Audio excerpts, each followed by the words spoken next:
नमस्कार दोस्तों, मैं सुप्रिया अवस्थी भारतीय डाक सेवा नौगांव उप संभाग छतरपुर संभाग मध्य प्रदेश परिमंडल की ओर से आप सभी का स्वागत करती हूं। आज हम लेकर आए हैं एक नई श्रृंखला एक पाती प्रेरणा की, जिसमें हम हमारे नौगांव उप संभाग के उत्कृष्ट कार्य करने वाले उनके अनुभव व उनकी स्ट्रेटजी के बारे में बात करेंगे, जिससे हम सभी को प्रेरणा मिल सकती है। तो आइए हम स्वागत करते हैं मिस्टर रमेश अवस्थी जी का, जो कि डाक सेवक हैं, लवकुश नगर उप डाकघर में पदस्थ हैं।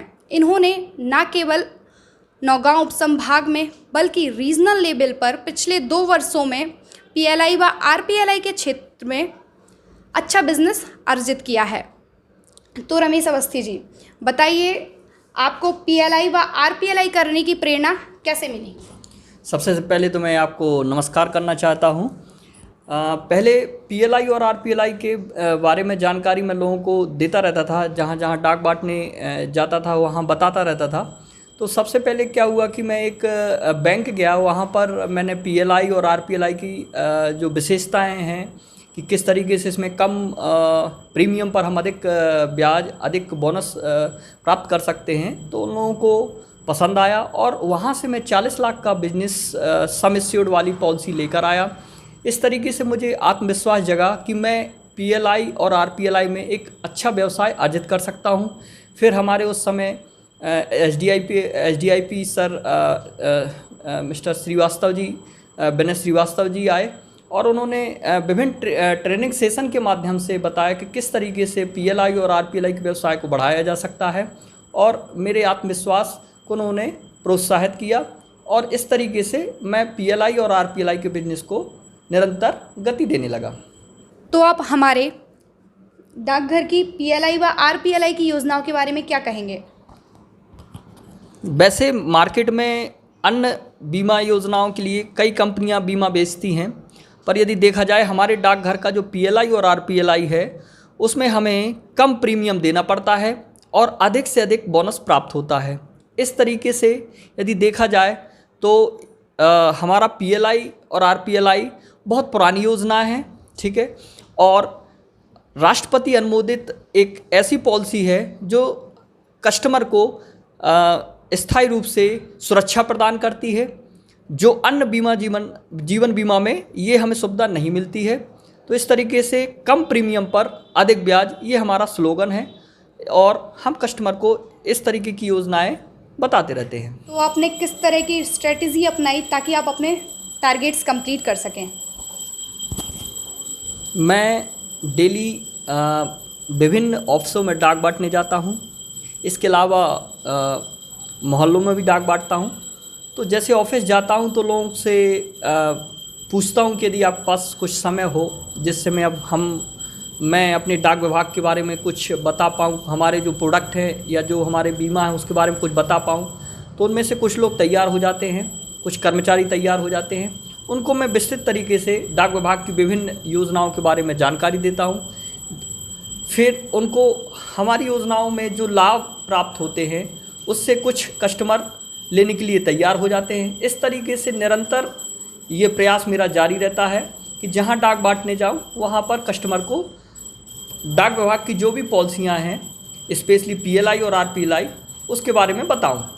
ये मेरी मेन स्ट्रेटजी है डेली रूटीन की। तो आपके अनुसार पीएलआई व आरपीएलआई का कुशल अभिकर्ता होने के लिए क्या क्या विशेषताएं होनी चाहिए? एक सफल अभिकर्ता के लिए जो सबसे पहले ज़रूरी है वो है कि आप जो भी प्रोडक्ट बेचते हैं उसका आपको थ्रू आउट नॉलेज होना चाहिए, यानी आपको पूर्णतः प्रोडक्ट की नॉलेज होगी तभी आप कस्टमर को बता पाएंगे। दूसरा, हम जो भी प्रोडक्ट बताएं उसको पूर्णतः विश्वास के साथ बताएं। जब हम कोई चीज़ विश्वास के साथ बताएंगे, आई कांटेक्ट के साथ बताएंगे, तो कस्टमर को हमारे प्रोडक्ट में भरोसा होता है। इसी तरीके से आप जब नॉलेज लेंगे, आपको प्रोडक्ट की नॉलेज होंगे, कस्टमर को बताएंगे तो उनको भी विश्वास आएगा और आपको भी विश्वास आएगा। इसके अलावा थर्ड जो होता है कि कस्टमर जो भी डाउट उनके अंदर हो, जो वो डाउट पूछें उनको आप क्लियर करें, यानी आपको ऑब्जेक्शन हैंडलिंग की पावर होनी चाहिए। जब आप विभिन्न कस्टमर से मिलेंगे, उनकी समस्याएं सुनेंगे, उनको क्या प्रॉब्लम है, क्या नीड है, ये सब उनकी आप सुनेंगे और इस तरीके से आप जो उनकी ऑब्जेक्शन हैंडलिंग करेंगे, जिससे भी उनको विश्वास जगेगा। एंड लास्ट जो पॉइंट है वो सबसे बड़ा पॉइंट ये है कि उस कस्टमर का आपका थ्रू आउट बैकग्राउंड नॉलेज होना चाहिए। कस्टमर की इनकम कितनी है, कितना वो इन्वेस्ट कर सकता है, फैमिली की जो लायबिलिटीज़ हैं, क्या क्या वो बच्चे हैं, बच्चों में किस तरीके से इन्वेस्ट करना चाहता है, इस तरीके से उसका पूरा एक आप नॉलेज रखें, फैमिली बैकग्राउंड का और इनकम का नॉलेज रखें, जिससे आपको कस्टमर को पीएलआई और आरपीएलआई के बारे में जो जानकारी देंगे उसमें आपको सहायता मिलेगी। लास्ट जो पॉइंट है वो सबसे अहम ये हो जाता है कि जो हमारे पूर्णतः सेटिस्फाइड कस्टमर हैं उनकी भी हेल्प ले सकते हैं।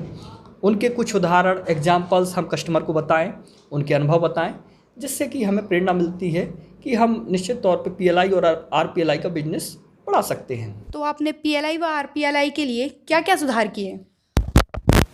सबसे पहले तो पीएलआई और आरपीएलआई की जितनी भी स्कीम्स हैं उसका आपको पूर्णतः अध्ययन करना चाहिए। जब आपको पूर्णतः अध्ययन होगा तो आप अच्छी तरीके से अपनी बात को कस्टमर को डिलीवर कर सकते हैं। दूसरा, सोशल मीडिया का भी आप हेल्प ले सकते हैं। सोशल मीडिया में जैसे यूट्यूब हो गए, विभिन्न अभिकर्ताओं के वीडियोज़ हैं, उनको आप देख सकते हैं।